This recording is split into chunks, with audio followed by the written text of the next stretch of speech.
नमस्कार मित्रांनो, मी सतीश जाधव आपलं हार्दिक स्वागत करतो आपल्या आवडत्या मराठी युट्यूब चॅनलमध्ये, ज्याचं नाव आहे आर्थिक साक्षरता. मित्रांनो, मी तुम्हाला मागच्या व्हिडिओमध्ये प्रॉमिस केलं होतं की मी दुसरा व्हिडिओ घेऊन येणार आहे, जो असणार आहे महिन्याचं बजेट कसं करायचं या विषयावर. आणि आजचा व्हिडिओ हा त्याच विषयाला अनुसरून आहे. आणि याच व्हिडिओमध्ये मी पूर्ण आर्थिक बजेट, महिन्याचं आर्थिक बजेट कसं करायचं बाबा, हे सगळं डिटेल स्टेप बाय स्टेप तुम्हाला समजून सांगणार आहे. हा व्हिडिओ घेऊन येण्यास थोडा मला उशीर झाला, त्याबद्दल मी तुमचं मनापासून माफी मागतो आणि आपल्या आजच्या या व्हिडिओला सुरुवात करतो. मी तुम्हाला पहिल्या व्हिडिओमध्ये बोललो होतो की बजेटिंग हा आर्थिक साक्षरतेच्या आर्थिक साक्षरतेचं पहिलं पाऊल आहे. म्हणजे आर्थिक साक्षरता हा पर्वत चढण्यासाठी तुम्हाला जे पहिलं पाऊल टाकायचं आहे ते पहिलं पाऊल म्हणजे आर्थिक महिन्याचं बजेटिंग आहे. असं का आहे बाबा, त्याला पहिलं पाऊल का म्हटलेलं आहे?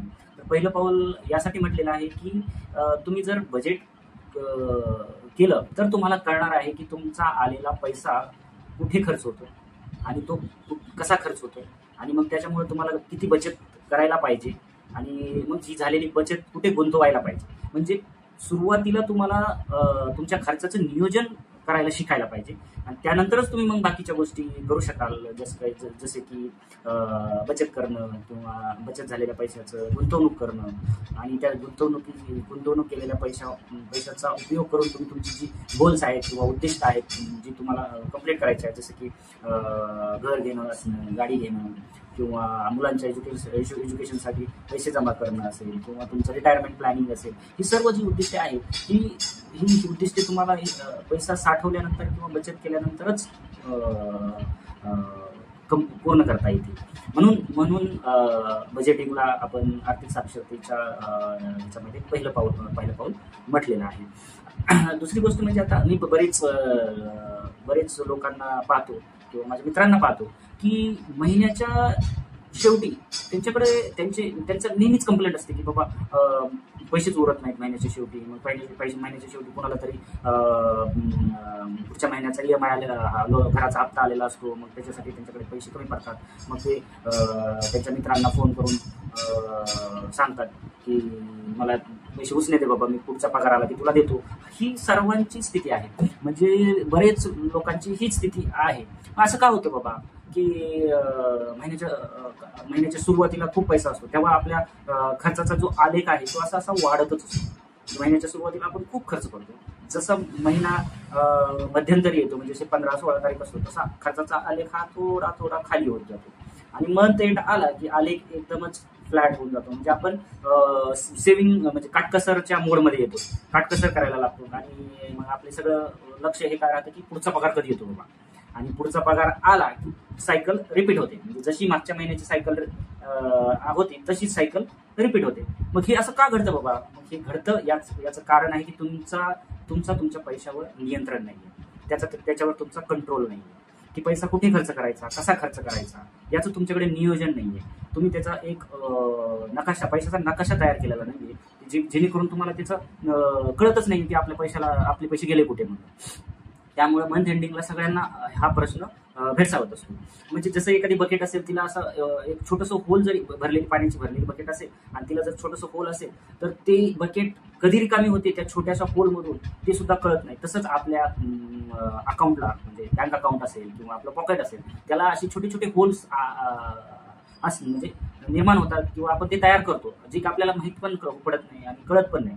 आणि त्या होलमधून आपला पैसा हळूहळू निघून जातो आणि मग ते आपल्याला समजत पण नाही की पैसे गेले कुठे.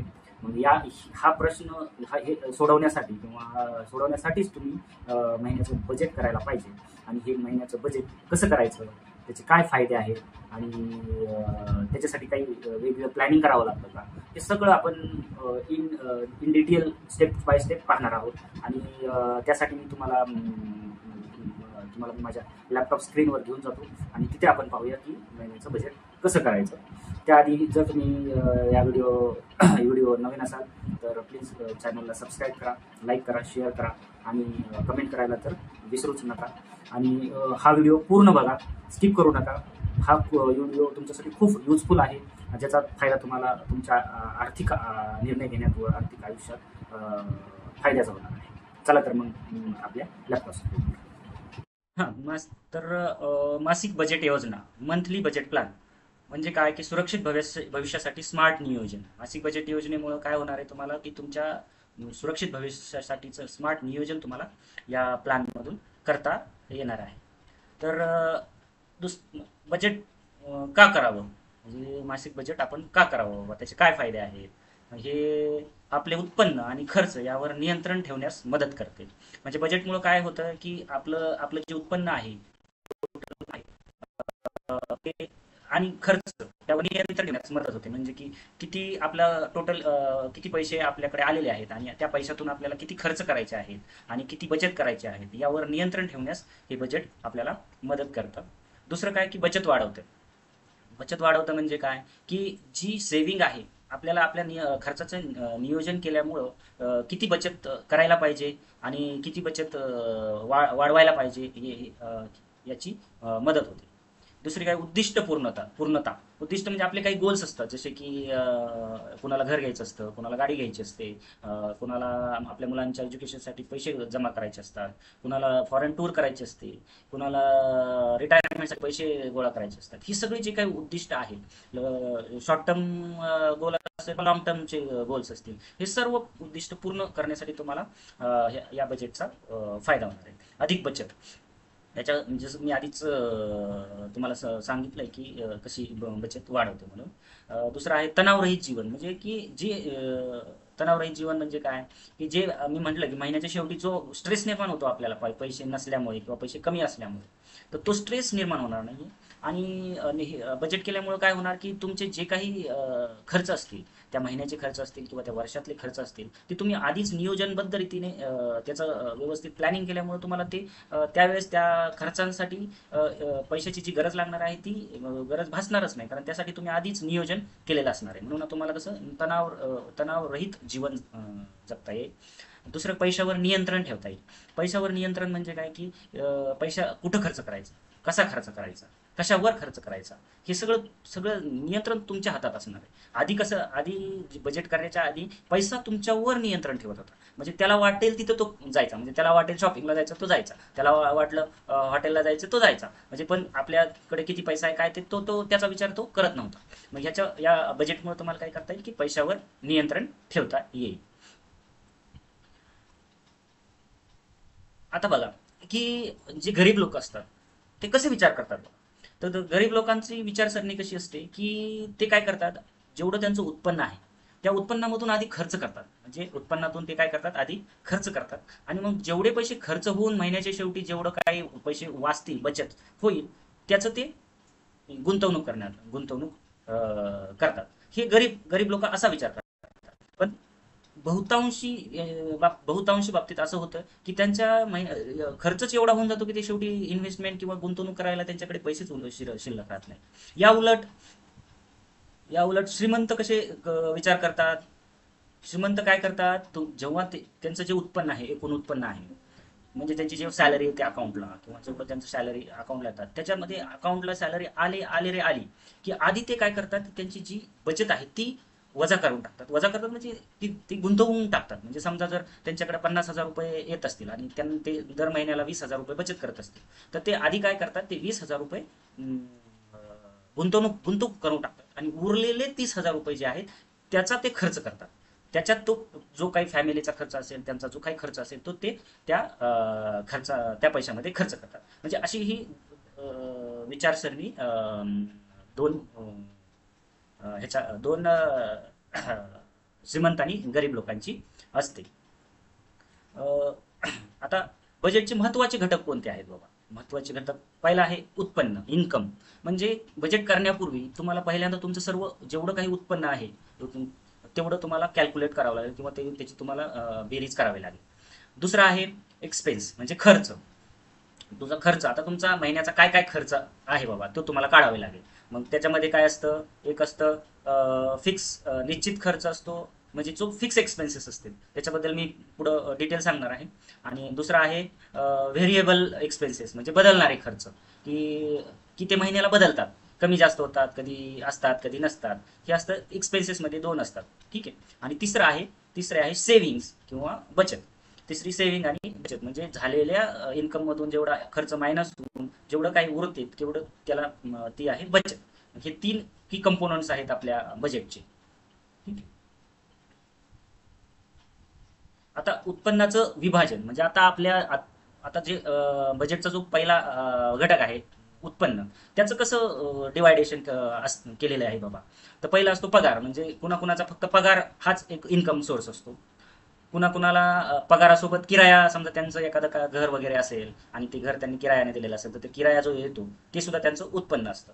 आणि दुसरं व्यवसायातून कमाई, मग कुणाकुणाला पगार नसतो पण त्यांचा व्यवसाय असतो, मग त्या व्यवसायातून त्यांची जी कमाई येते ते त्यांचं मंथली महिन्याचं उत्पन्न असतं.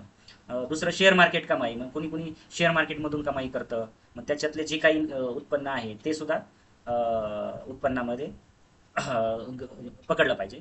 आणि चौथी गोष्ट असते व्याज. व्याज म्हणजे कुणी एफ डी केलेली असते, कुणाचं शेअर्स वगैरे असतात, त्यातून त्यांना डिव्हिडंड्स वगैरे येतात आणि त्याचं जे काही मोबदला तुमच्या सॅलरी अकाउंटमध्ये येतो, मग ते सुद्धा तुमच्या उत्पन्नामध्ये गृहीत धरलं जातं. म्हणजे हे चारही, हे पाचही घटक मिळून तुमचं उत्पन्न होतं. म्हणजे यातला कुणाचा एकच असेल, कुणाचे दोन असतील, कुणाचे तीन असतील, कुणाचे पाचही पण असतील, म्हणजे ते जे ज्याच्या त्याच्या याच्यानुसार हे असेल. तर हे अशा प्रकारे हे उत्पन्नाचं ब्रेकडाऊन आहे आणि हे सर्वच उत्पन्नाचं तुम्ही तुमचं किती उत्पन्न आहे याचं तुम्ही कॅल्क्युलेशन करायला पाहिजे. आता हे जे आपलं जे उत्पन्न आहे ह्याचं डिस्ट्रीब्युशन किंवा याचं विभाजन करण्यासाठी एक छोटासा रूल आहे, त्याला म्हणायचं 50-30-20 नियम. त्याचा एक नियम आहे की या उत्पन्नाचं जे आपल्या अकाउंटमध्ये दर महिन्याला पगार येतो तर त्या पगाराचं विभाजन तुम्ही कसं करायला पाहिजे बाबा. मग त्याचा हा 50-30-20 नियम आहे. आणि तो 50-30-20 नियम काय सांगतो की पगाराच्या 50% पगारात म्हणजे जेवढं तुमचं उत्पन्न आहे त्याच्या 50% पैसा किंवा पैसे तुम्ही तुमच्या गरजांसाठी वापरले पाहिजेत. 30% पैसे तुम्ही तुमच्या इच्छांसाठी, इच्छा म्हणजे कोणत्या, की तुम्हाला फिरायला जायचंय, तुमच्या हॉटेलिंग करायची, शॉपिंग करायची, तुम्हाला नवीन आयफोन विकत घ्यायचा आहे किंवा कोणता फोन विकत घ्यायचा, ह्या तुमच्या इच्छा झाल्या, मग त्या इच्छांसाठी तुम्ही 30% दिले पाहिजे. आणि उरलेले 20 म्हणजे 20% पैसे तुम्ही बचतीसाठी ठेवले पाहिजे. म्हणजे जर उदाहरण द्यायचं झालं तर समजा तुमचा जर 1 लाख रुपये पगार उत्पन्न असेल तुमचं, तर 50,000 रुपये तुम्ही तुमच्या गरजांसाठी ठेवा. 30% पैसे म्हणजे 30,000 रुपये तुम्ही तुमच्या इच्छांसाठी ठेवा आणि 20,000 रुपये तुम्ही बचत करा. हा नियम तुम्ही ह्या नियमांप्रमाणे तुम्ही तुमच्या उत्पन्नाचं विभाजन केलं पाहिजे. म्हणजे हे दोन्ही मिळून, गरजा आणि इच्छा हे दोन्ही मिळून खर्च होतो. म्हणजे बजेटचे आपले जे आम्ही आधी सांगितले होते ना 3 घटक कोणते, एक उत्पन्न, दुसरा असते खर्च आणि तिसरा असते बचत. म्हणजे खर्च म्हणजेच गरजा आणि इच्छा, ह्या दोन्ही मिळून खर्च असतो. तर हा 50-30-20चा नियम हा तुम्ही बजेट तयार करताना अंमलात आणला पाहिजे. हा, आता आपण की आपल्या ह्या ज्या गरजा आहेत, ज्या आपण 50% गरजांसाठी आपण आपले पैसे ठेवले पाहिजेत, हे आहे. यामध्ये तुम्ही काय करायचं की 3 कॉलम करायचे, एक ठरवलेलं बजेट, एक खर्च आणि एक फरक, असे 3 कॉलम करायचे. आणि 3 कॉलम इकडे आणि हा एक कॉलम निश्चित खर्च. निश्चित खर्च मध्ये काय येतं की तुमचा घर किराया बाबा. समजून तुम्ही की रेंटने राहत असाल, तुमच्याकडे स्वतःचं घर नसेल, तर मग त्या घर किरायामध्ये तुम्ही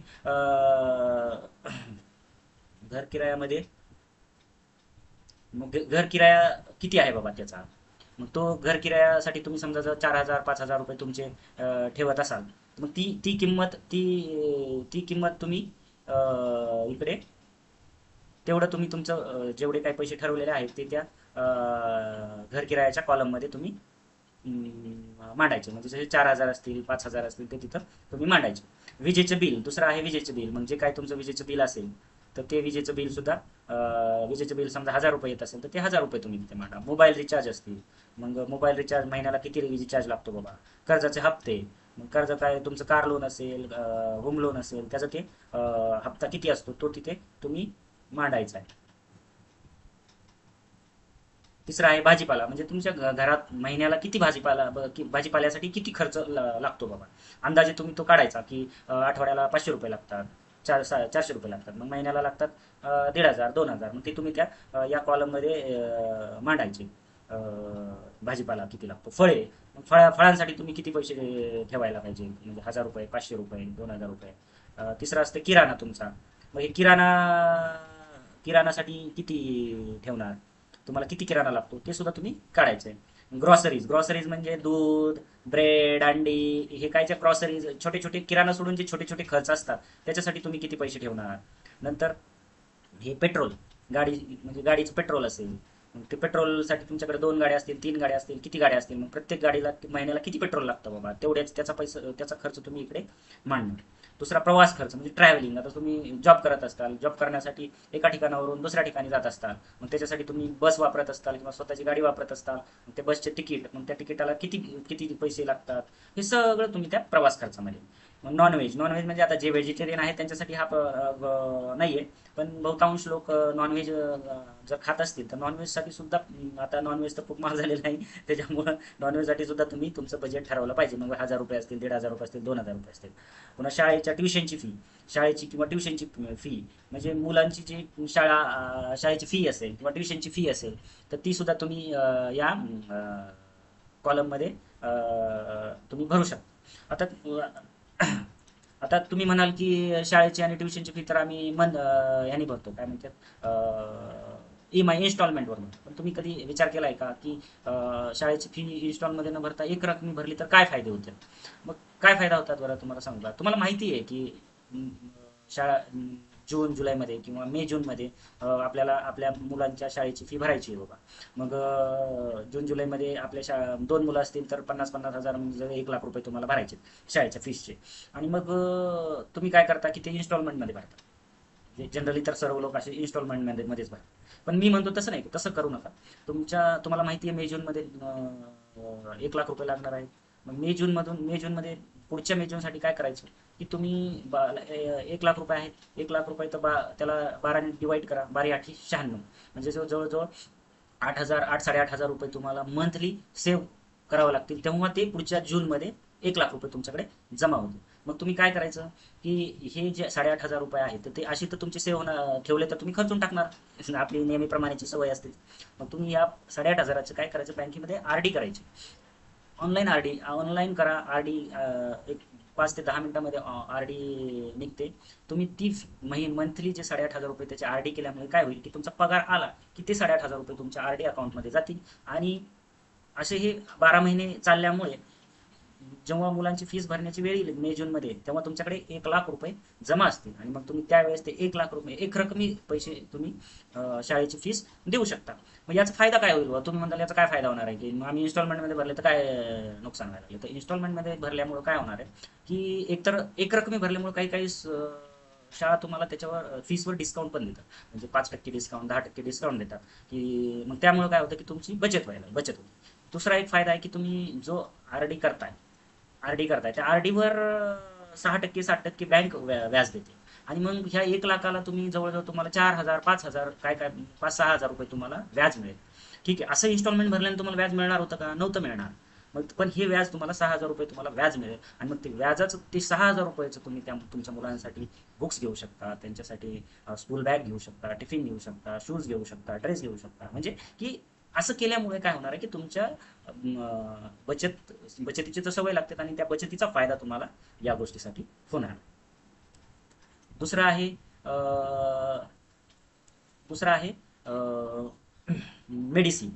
म्हणजे की आपल्या घरात आपले स्वतः असेल किंवा आपले आई वडील असतील, आजोबा असतील, सासू सासरे असतील, यांचे मेडिसिनचा खर्च असतो. मग तो मेडिसिनचा खर्च सुद्धा तुम्हाला मांडावे लागेल की कितीचं मेडिसिन लागतं. आणि नंतर आहे विमा. आता हा विमा म्हणजे जनरल मेडिक्लेम. मग मेडिक्लेमचा किती हप्ता आहे बाबा, मेडिक्लेमचा हप्ता, पुन्हा टर्म इन्शुरन्स असेल, जीवन विमा असेल, त्याचा किती हप्ता आहे. मग तो सुद्धा हप्ता महिन्याला किती. जर तुम्ही वार्षिक प्रीमियम भरत असाल तर जसं शाळेचं केलं तसंच याच विम्याचं पण करायचं दोन्ही. कारण तुम्हाला माहिती आहे की त्याला वर्षभराच्या नंतर तुम्हाला तेवढे पैसे लागणार आहेत. मग तसंच शाळेप्रमाणेच विम्याचं पण करायचं, त्याची पण RD तयार करायची आणि वर्षाच्या रिन्युअलच्या वेळेस ते पैसे तुम्ही यूज करायचे. आता दुसरं असतं अनिश्चित खर्च. आता हे अनिश्चित खर्च म्हणजे लग्न म्हणजे काय की आपल्या घरामध्ये कुणाचं लग्न असेल बाबा, मग त्यांच्यासाठी काही गिफ्ट असतं, काही काही त्यांना गिफ्ट देणं असतं, काही देवाणघेवाण असते, त्याच्यासाठी जो खर्च, तर हा अनिश्चित खर्च म्हणजे तो काय दर महिन्याला येणारा नाहीये, तो कधीतरी येतो. मग तो सुद्धा तुम्ही मांडायचा. जर त्या महिन्यामध्ये तर लग्न असेल किंवा सण असेल त्या महिन्यामध्ये, आता तर मागच्या महिन्यात दिवाळी झाली, मग ते दिवाळीसाठी तुम्ही स्पेशल बजेट ठेवायचं. ते दिवाळीला बाबा दिवाळीला किती लागणार आहे दिवाळीच्या सणासाठी. किंवा मग एखाद्या महिन्यात वाढदिवस असतो, आपल्या मुलांचा वाढदिवस असतो, किंवा आपल्या कलिगचा वाढदिवस असतो, किंवा आपल्या मित्रांच्या मुलांच्या मित्राचा वाढदिवस असतो. मग त्याच्यासाठी आपल्याला पैसे ठेवावे लागेल बजेटमध्ये, आपल्याला त्याच्यासाठी नियोजन करावे लागेल. आणि इतर म्हणजे काय की काही काही खर्च आपल्याला सांगून येत नाही. जसं की समजा एखादी आपण गाडी आपली खराब झाली बाबा, तिच्या गाडीचं मेंटेनन्स आलं, ते आपल्याला माहिती नसतं ना. मग ते त्याच्यासाठी वेगळा खर्च असेल. किंवा एखाद्या वेळेस आम्ही कुठे बाहेर फिरायला गेलो, ते आपल्याला फिरायला जाण्याचं किंवा याचं निश्चित नसतं. मग ते निश्चित त्यासाठी थोडाफार म्हणजे ते असे त्याच्यासाठी थोडंसं बजेट आपण एक्स्ट्रा ठेवायला पाहिजे. हे झालं गरजा. हे झालं काय आहे, गरजा, नीड्स, ज्या 50% म्हणजे तुमच्या उत्पन्नाचे 50% ह्याच्यामध्ये हे तुम्ही सर्व बसवायला पाहिजे. दुसरं असतं वॉन्ट्स किंवा इच्छा, ज्या असतात 30%, म्हणजे 30. जसं मी मला सांगितलं 1 लाखामध्ये 30,000 आपण आपल्या इच्छांसाठी पण ठेवले पाहिजे. असं नाहीये की नुसतंच गरजांसाठी आणि सेव्हिंगच करत राहायची, आणि आपल्या इच्छा आकांक्षा असतात त्या काही फायदे म्हणजे त्या करायचंच नाही, असं नाहीये. त्याचा पण आपण विचार केला पाहिजे. जसं शॉपिंग असेल, म्हणजे शॉपिंगसाठी तुम्हाला काही कपडे बिपडे घ्यायचे असतील, काही त्याच्यासाठी तुम्ही इथं ठरवलेलं बजेटमध्ये तुम्ही ते ठरवायला पाहिजे. महिन्यातून तुम्ही हॉटेलला जायचं, तुम्हाला काही जेवण बाहेर करायचं, त्याच्यासाठी तुम्ही बजेट ठरवायला पाहिजे. सहल असेल, सिनेमा, गिफ्ट, म्हणजे एखाद्या महिन्यात तुमच्याकडे गेस्ट पण येऊ शकतात, असं तसं फिक्स असेल तर ठीक आहे. आणि गिफ्ट असेल, या सर्वांसाठी तुम्ही एक तुमचं बजेट ठरवायचं, आणि त्याप्रमाणेच तुम्ही खर्च करायचा.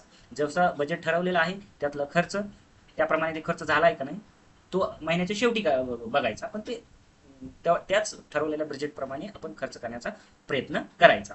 आणि तिसरा बजेटिंग मधला तिसरा भाग आहे गुंतवणूक, जे 20%, म्हणजेच जसं आपण 1 लाखाचा उदाहरण घेतलं होतं, तसं ते 20% म्हणजे इन्व्हेस्टमेंट, म्हणजे जी गुंतवणूक. ती मग आता हे गुंतवणूक तुम्ही कुठं कुठं करायची बाबा. मग पहिल्यांदा आपत्कालीन निधी, म्हणजे काय, इमर्जन्सी फंड. आता हा इमर्जन्सी फंड काय आहे, काय कशासाठी हवा, यावर आपण डिटेल व्हिडिओ बनवणार आहोत. तो आपण नेक्स्ट व्हिडिओमध्ये आपण त्याच्यावर डिटेल व्हिडिओ बनवणार, त्यावेळेस आपण त्याचा पूर्ण अभ्यास करू.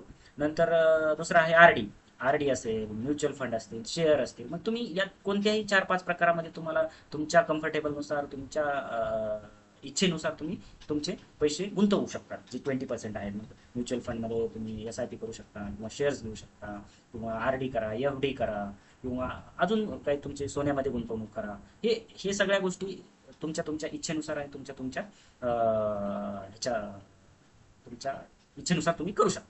म्हणजे असे हे 3 प्रकारचे घटक आहेत बजेटिंगचे. आणि या तिन्ही प्रकारामध्ये तुम्ही तुमचं बजेट बसवायचं, आणि त्या ठरवलेल्या बजेटेनुसारच तुम्ही खर्च करायचा. ठीक आहे, समजलं. याच्यात काही तुम्हाला जर समजलेलं नसेल, काही तुम्हाला प्रॉब्लेम असेल, तर तुम्ही कमेंटमध्ये मला सांगा. मी त्यावर नवीन नवीन व्हिडिओ बनवून देईल. ठीक आहे.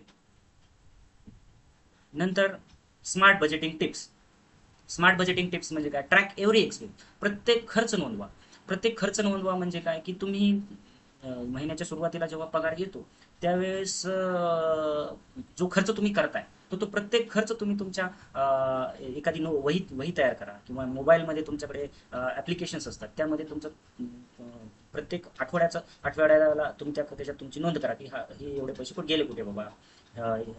समजा कुठे सिनेमाला गेलात, म्हणजे सिनेमासाठी एवढे गेले, हॉटेलला गेलात, हॉटेलसाठी एवढे गेले. ट्रॅक एव्हरी एक्सपेन्स, एक रुपयाचा तुम्ही खर्च नोंदवा, जेणेकरून तुम्हाला वास्तववादी उद्दिष्ट ठेवा. सेट रिअलिस्टिक सेव्हिंग गोल्स, म्हणजे उद्दिष्ट पण रिअलिस्टिक असले पाहिजे, जे अचिवेबल असले पाहिजे, म्हणजे ते आपल्याला म्हणजे काय म्हणतात त्याला, अचीव करता आले पाहिजे. नाही तर उगच काय की पगार आहे 20-30 हजार आणि उद्दिष्ट ठेवलंय माझं 4-5 वर्षात मला 1 करोड रुपये पाहिजे, असं शक्य नाहीये. ते रिअलिस्टिक नाहीये. हा, तुमचं 1 करोडचं जर उद्दिष्ट असेल, पण ते लॉंग टर्म जर असेल, समजा तुम्ही रिटायरमेंटला जर ते उद्दिष्ट ठरवलं, रिटायरमेंटसाठी ते उद्दिष्ट ठेवलं असेल, तर ते ठीक आहे. पण तुम्ही जर 4 आणि 5 वर्षासाठी असं उद्दिष्ट ठेवलं, तर ते रिअलिस्टिक होणार नाही, ते योग्य नाही होणार. म्हणजे तुमचे गोल सुद्धा रिअलिस्टिक किंवा वास्तववादी असले पाहिजे. रिव्ह्यू मंथली दरमहा तपासणी करा. म्हणजे महिन्याच्या शेवटी तुम्ही तुमचं अकाउंट स्टेटमेंट काढायचं. त्याच्यामध्ये तुमचे पैसे कुठे कुठे गेले, कसे कसे गेले, ह्याची तपासणी करा. की तुमचा पगार एवढा होता, महिन्याच्या शेवटी तुम्ही बघायचं स्टेटमेंट काढून की माझे गरजांसाठी किती गेले, इच्छांसाठी किती गेले आणि इन्व्हेस्टमेंटसाठी किती गेले. मग जर गरजांसाठी 50% घेत असेल तर गुड. आणि समजा जर गरजांमध्ये जास्त घेत जात असतील, 60-70% जात असतील किंवा इच्छांमध्ये 40% जात असतील, तर मग नेक्स्ट मंथमध्ये ते कमी करण्याचा प्रयत्न करा. नेक्स्ट मंथमध्ये ते कमी करण्याचा प्रयत्न करा, ते तुमच्या लिमिटमध्ये आणण्याचा प्रयत्न करा. हे तुम्हाला 1, 2, 3, 4 महिने तुम्हाला ही प्रॅक्टिस करावी लागेल, की जेणेकरून तुम्हाला त्याची सवय लागेल. आणि मग एकदा तुम्हाला त्याची सवय लागली की तुम्हाला ते बरोबर फॉलो, म्हणजे बरोबर तुम्हाला ते व्यवस्थित मांडणी करता येईल, तुम्हाला फॉलो करता येईल. ठीक आहे. Use budgeting apps. म्हणजे आपल्या मोबाईल स्टोअरवर ॲप स्टोअर असेल किंवा प्ले स्टोअर असेल, याच्यावर वेगवेगळे बजेटिंग ॲप्स आहेत. जसे की इटी मनी असेल किंवा मनी ट्रॅकर असतील. मग हे असे ॲप्स तुम्ही वापरू शकता की ज्याच्यावरून तुमच्या ते ॲप्स तुमच्या एक्सपेन्सवर कंट्रोल ठेवतात किंवा एक्सपेन्स तुमचा ट्रॅक करतात. हे असे तुम्ही बजेटिंग ॲप पण वापरा. जर तुम्हाला ते ॲप व्यवस्थित वाटत नसतील किंवा तुम्हाला ते हँडलिंग करायला आवडत असेल, तर सरळ सरळ तुम्ही एक एक्सेल शीट वापरा. जर एक्सेल शीट पण तुम्हाला जर नसेल यूज करता येत, तर सरळ सरळ आपलं एका वहीवर पेन पेन्सिल घेऊन तुम्ही तुमचं मंथली त्याचं मांडणी करा, आणि त्या मांडणीनुसार तुम्ही तुमचा खर्च ट्रॅक करा.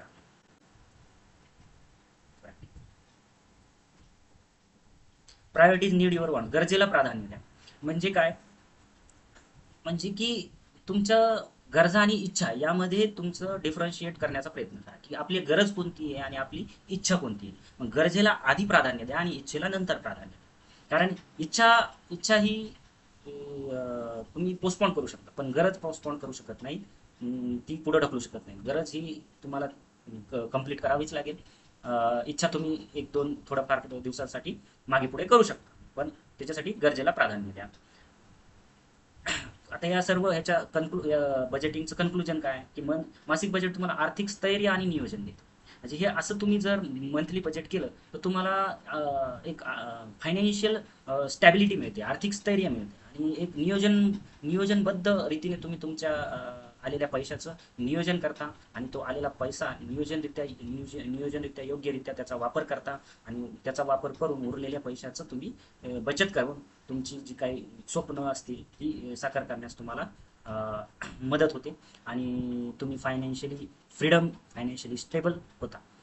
हाच एक निष्कर्ष आहे बजेटिंग करण्याचा. धन्यवाद. धन्यवाद.